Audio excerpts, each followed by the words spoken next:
boss, yung pagdating naman sa cleanliness, Opo. na ano, eto nandito ako pero wala akong naamoy na baho. Baho. So, paano yung, di ba yung ibang manukan, kapag Masyado mabaho. pumasok tayo, yung Mabaho. kahit nasa kalsada pa lang, Amoy amoy mo na.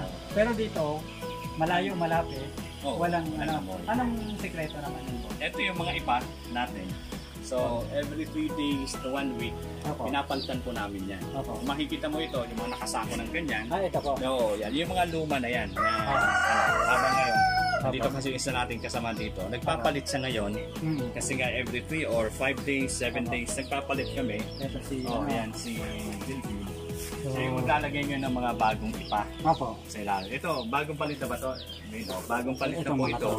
So, mabilis lang sila mag-ano. Opo. Kaya, yung ano tawag ito, yung amoy, di ba, na ng kanilang Dumi. waste, hindi aakyat sa mga sisi. So, hindi sila magkakaskil. So, ibig sabihin, isa pala sa mga Cause pa yan, yung amoy. sa mga safety rin para sa ano, sa mga manok is yung kalinisan, ano? Opo. Para at least makaiwas din Mahalaga sa po mga yan. sakit-sakit. Kaya as Pero- much as possible, yung ganitong brooding pen, Opo. kahit malalaki na, Opo. as much as possible, from the ground, hindi bababa sa 3 feet. Kailangan 3 feet. Oo, yung from the ground. Opo. Kasi yung amoy Opo. ay hindi pupunta sa kanila. Opo. Yung amoy kasi ay pwedeng abutin yung 2 feet. Pero pag nag 3 feet ka kasi, umihiwalay na. Nag-spread na yung amoy ng kanilang waste. So mahalaga yun. Sa ganitong brooding pen, at least 2 feet ito. Opo. Ito kasi ginawa namin, ano to, sukat ng plywood. Opo. 4 by 8 feet. Opo.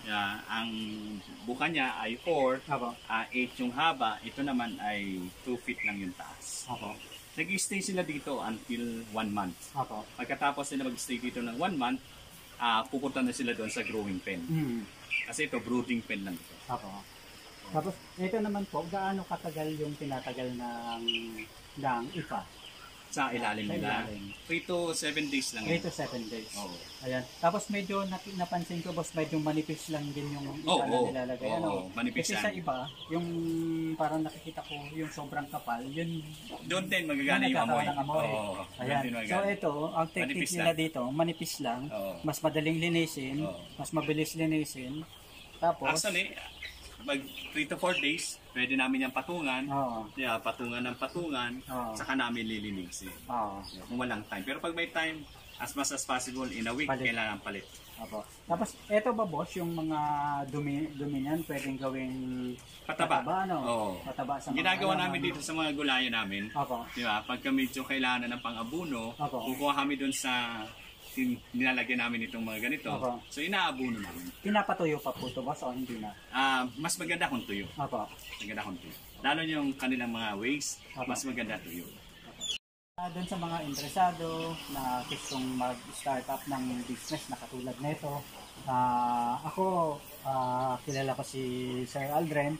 So, recommended natin na pwede kayong umorder talaga sa kanya kasi physically nakikita natin yung mga stocks. Katulad ng sinabi niya, mas okay na umorder sa kanila, kumuha dito ng mga product ng mga manok at makakabisita kayo kung gusto nyo bumisita para kayo mismo yung nakakita. Kasi invite nyo po sila na Mayroon po kaming Facebook page na J&J Poultry Farm.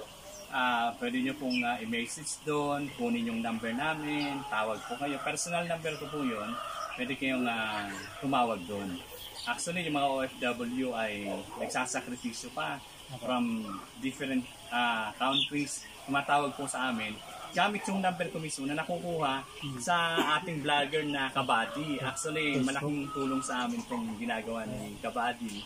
Kasi sila po yung talaga nagpakilala sa amin sa international. Hindi lang alam siguro ni Kabady, pero sila po yung nagpakilala sa amin sa international level. Kaya thankful kami.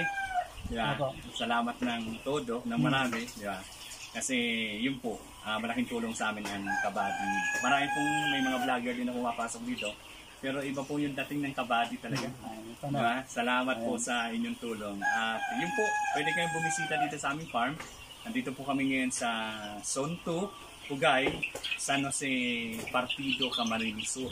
Lagi kong nilalagyan na ng partido kasi Opo. yung San Jose ay mayroon din Marami. kasi San Jose Pili. May Cebu. Di ba? Ganon. So, kaya lalagyan ko ng partido kasi Opo. nasa partido area po kami ng Camarines Sur o sa ika-4 na distrito ng Camarines Sur. So, anytime po, you can contact us. At saka ito, mabilis lang din na puntahan to. At saka kung gusto nyo namang umorder, gusto nyo makita physically. Sa atin kasi yung mga OFW nating mga katropa, kahit yung mga normal na gustong magnegosyo lang, mas maganda yung nakikita natin talaga yung physically yung product. Kasi sa panahon ngayon, alam naman natin, laging napakaraming mga scammer, lalo na sa social media. So, mas maganda yung nakikita natin, yung paglalaanan natin ng pera, paglalaanan natin ng pondo, at yung product na bibili natin. Kasi importante, alam natin na hindi biro at saka hindi basta-basta yung kumita ng pera. Yeah. Tapos doon sa iba na nag-i-start pa lang, tapos na-scam, biglang nadadala na yun yung pinaka mahirap doon. At nawawalan ng pag-asa. Tapos so kaya ang lagi kong challenge kapag ka nagpo-post kami, ang lagi kong challenge, bisitahin kami. Huwag nang masyadong maraming tanong. Punta kayo, dito tayo magkwentuhan. Ayan. Mag-i-enjoy kayo dito sa aming maliit na farm. It's 2 months. Diba? Para hindi sila maluko sa size na kanilang bibilhin. Kasi maraming katulad ng isang abogado pumunta dito.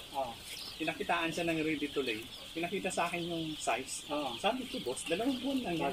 Bagong-bago pa. Hindi yan ready to lay. Sabi ko kay abogado, kay Atty. Agualado. Sabi niya ganyan, yung ready to lay niya nilabas sa akin siya. Buti na lang, hinala kita. Ganun. Kumuha sa akin dito ng ready to lay ng mga Rhode Islanders.